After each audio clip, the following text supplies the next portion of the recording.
Hi friend fan. If you don't want to miss any first-hand news from Manchester City, subscribe to the channel now, as we are always attentive to the latest news from Manchester City, and here you will always be ahead. The final gets underway tomorrow.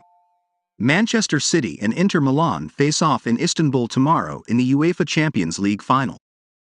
Man City are hoping for their first ever UCL title after falling at the final hurdle 2 years ago against Chelsea. The Sky Blues have been dominant in England this year, winning the Premier League title and FA Cup. They will take on an Inter setup that were not anywhere as formidable in their own domestic league, finishing in third place in Serie A. Nevertheless, the Nerazzurri added a couple of domestic trophies to their collection as well this year, securing the Coppa Italia and Supercoppa Italiana. Here's all you need to know about the match, including broadcast info and kickoff time. Manchester City hold all the cards in their hands as the UCL final is finally here from Istanbul. A massive match with the treble on the line.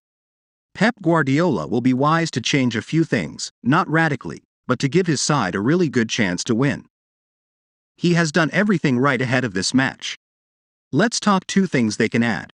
Stretch the pitch. Watching some of Inter, I do see a scenario where City start the control lineup as they have with Bernardo and Grealish acting as wingers, but we could see our fast wingers line up. Either way, City must take the match to the back 3 Inter use and really stretch the pitch to make space for our midfielders and/or Erling Haaland to create good goal-scoring opportunities.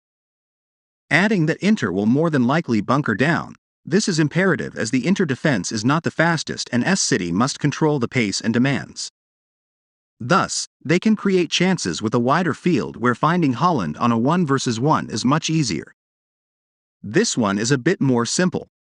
City need to find KDB early and often as the midfield is pretty even except here, where KDB can and should make creative choices with 2 solid ball carriers next to him in Gundogan and Rodrigo.